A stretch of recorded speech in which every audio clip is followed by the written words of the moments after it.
Greetings everyone, welcome to our channel. இதுவரைக்கும் நம்ம சேனலை சப்ஸ்கிரைப் பண்ணாதவங்க ப்ளீஸ் சப்ஸ்கிரைப் பண்ணுங்கள்.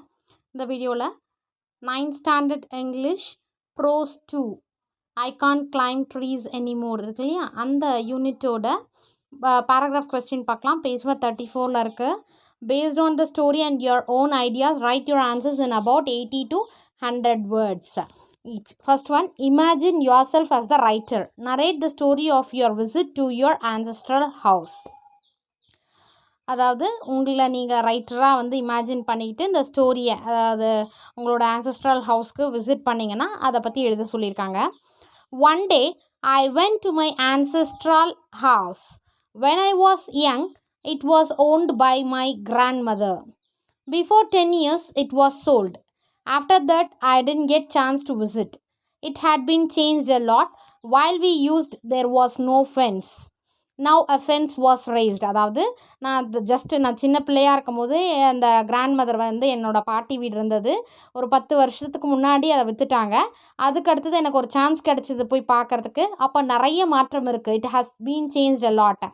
என்னென்னா அவங்க யூஸ் பண்ணும்போது சுற்றிலும் காம்பவுண்ட் எல்லாம் இல்லை. Now a fence was raised. The house was painted in green. இப்போ வந்து அந்த ஹவுஸ் வந்து க்ரீன் கலரில் பெயிண்ட் இருக்குது. They constructed the upstairs. இன்னும் மாடியிலையும் கட்டியிருக்காங்க. The only thing remained there was the trees around the house. ஒரே விஷயம் அங்கே என்ன இருக்குது அப்படின்னா அதை சுற்றிலும் இருக்க மரங்கள் அப்படியே இருக்குது. The neem tree, coconut tree and the teak tree were there itself. அதாவது நீம் ட்ரீ, கோகனட் ட்ரீ, அதாவது வேப்ப மரம், அடுத்து கோகனட் ட்ரீ, டீக் ட்ரீ, அந்த தேக்கு மரம்னு சொல்லுவாங்க இல்லையா, அது எல்லாமே வேர் தேர் இட் செல்ஃப், அங்கேயே இருக்குது. I was happy. It looked as if I found my old friends. So அதை பார்த்த உடனே எனக்கு ரொம்ப சந்தோஷமாக இருந்தது. ஏன்னா வந்து என்னோட பழைய நண்பர்களை பார்த்த மாதிரி ஒரு ஃபீல் இருந்தது. சரிங்களா. அடுத்தது second question. The man who came to the house gave the cross as a gift to the girl. Why did he do this? What do you think would have happened if he had taken back the cross with him? So அந்த who came அவங்க வீட்டுக்கு வந்தாங்க இல்லையா, அப்போ வந்து அந்த கேர்ளுக்கு அந்த க்ராஸை கிஃப்டாக கொடுத்தாங்க. ஏன் வந்து அப்படி பண்ணார்? ஸோ என்ன இருக்கும், what to you think would have happened if he had taken back the cross with him? அவரே எடுத்துகிட்டு போயிருந்தா என்ன நடந்திருக்கும் அப்படின்ற மாதிரி. The man who came to the house gave the cross as a gift to the girl. Because the girl was kindful, while the author was watching the house, the girl invited him to come inside the house. They walked inside the garden.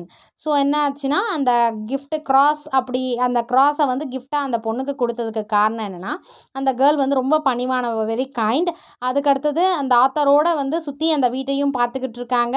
அந்த girl தான் வந்து ஆத்தரை வந்து வாங்க வீட்டுக்கு வாங்க, ஐ மீன் வீட்டுக்குள்ளே வரும்போது ஒரு இன்வைட் பண்ணது. அதுக்கடுத்தது கார்டனுக்கு போனாங்க. தே டாக்ட் அபவுட் த ட்ரீஸை பற்றிலாம் பேசினாங்க. So he liked her and gave her the cross. So அவருக்கு வந்து ஒரு ஃப்ரெண்ட்லி இதாக இருந்தது. ஓகே, அந்த பொண்ணை பிடிச்சிருந்தது. அதனால் ஓகே நீங்கள் வச்சுக்கோங்க க்ராஸ்ன்ற மாதிரி. Instead of that, if he hadn't given the cross to her, he might have been ambitious. The cross was the symbol of his youth. It was lost forever. It was a memory. If he had that cross with him, he would always long for the youth. So என்னென்னா, அவர் வந்து அந்த க்ராஸை வந்து symbol of யூத்தாக வந்து வச்சுருந்தார். அதை கண்டிப்பாக எப்போவுமே it was last for ever, அதை வந்து கண்டிப்பாக வந்து கிடச்சிருக்காது. ஏன்னா அந்த பொண்ணு எடுத்து கொடுத்ததுனால தானே கிடச்சது. அதே மாதிரி அது ஒரு மெமரியாக இருந்திருக்கும். அதுக்கு அடுத்தது அந்த க்ராஸை வந்து அவரை வந்து பார்த்தே இருக்க முடியாது. Long for youth. Then third, see what are the benefits of growing and preserving trees. Use idea from what you have read so far and your own ideas. There are many benefits in growing and preserving trees.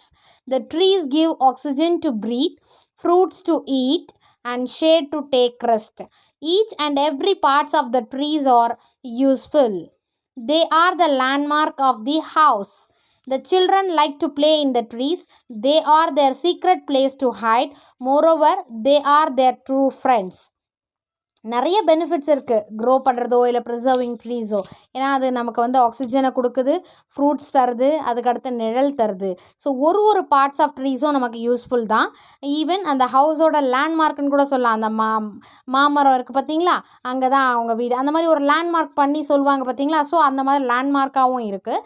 இந்த children like to play இந்த trees இருந்தாலே பசங்க வந்து அது கீழே அந்த நிழலில் விளையாடணும்னு ஆசைப்படுவாங்க இல்லையா, அவங்களோட சீக்ரெட் பிளேஸும் கூட ஏதாவது மறைச்சி வைக்க ஹைட் பண்ணுறதுக்கு.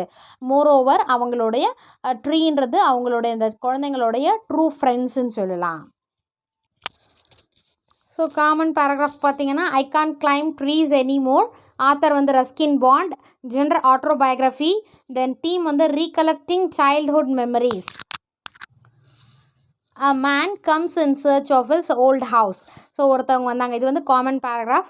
அவங்க வந்து தன்னுடைய பழைய வீடை தேடி வந்தாங்க. தேர் he lived for 3 years but it is a memorable one.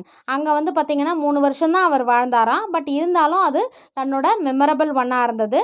while watching the house a young girl of that house comes there.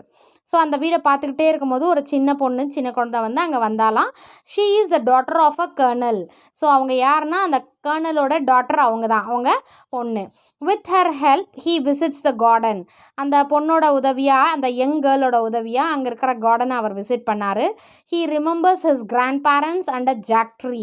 So தன்னுடைய தாத்தா பாட்டி, அடுத்து ஜாக் ஃப்ரூட் ட்ரீ, இதெல்லாம் வந்து அவர் ஞாபகம் வச்சு ரீகால் பண்ணிக்கிட்டு இருக்காரு. He use to keep his valuable things in the jack tree. So தன்னுடைய விலை மதிப்பு அந்த வேல்யூபிள் திங்ஸை வந்து அந்த ஜாக் ஃப்ரூட் ட்ரீயில் தான் அவர் வைப்பார். He searches for an old rusty metal cross. So அங்கே என்ன பண்ணார்னா, அவர் வந்து ஒரு பழைய அதாவது அந்த ஜாக் ஃப்ரூட் ட்ரீயில் அவர் ஒளிச்சு வச்சுருந்த ஓல்ட் ரஸ்டினா துருப்பிடிச்சிடுச்சு, ஓகேவா, ஒரு மெட்டல் கிராஸாக அவர் தேடுறாரு. That girl finds it for him. So அந்த யங் கேர்ள் என்னாச்சு, அவர் தேடுறதை வந்து அந்த பொண்ணு வந்து கண்டுபிடிச்சி கொடுத்துட்டாங்க. He returns it to her and goes out of the house with a heavy heart. So அதை வந்து அந்த பொண்ணுக்கே, அந்த யங் கேர்ள்கே வந்து கொடுத்துட்டார், ஒரு கிஃப்டாக கொடுத்துட்டாருந்தாங்க அப்படின்னு சொல்லிட்டு ஒரு கிஃப்டாக வச்சுக்க சொல்லி அந்த வீட்டில் வந்து ஒரு முழு மனசோட, நிறைந்த மனசோட அவர் வந்து வெளியே போனார். He misses his youth. So அவர் மிஸ் பண்ணது என்னென்னா, அவருடைய அந்த ஓல்டு, அதாவது சைல்ட்ஹுட் மெமரிஸை அவர் மிஸ் பண்ணுறாரு. அதை வந்து அப்படியே மிஸ் பண்ண மாதிரி வெளியில் போகிறாரு. இது காமன் பேராகிராஃப். இதே ஸ்லோ லேர்னர்ஸ்க்கு சம் பாயிண்ட்ஸ் மாதிரி பார்த்தீங்கன்னா, an old man watches his old house. A girl of that house allows him in. She is the daughter of a colonel, the owner. He remembers his grandparents. He finds a rusty cross in the jack tree, returns it to her. He goes out with heavy heart. சரிங்களா? So common பேராகிராஃபை கூட நீங்கள் இந்த மாதிரி points மாதிரி போட்டு எழுதினாலும் நல்லா தான் இருக்கும். சரிங்களா? Wish you all the best. நல்லா ப்ரிப்பேர் பண்ணுங்கள். Thank you for your support. Thanks for வாட்சிங்.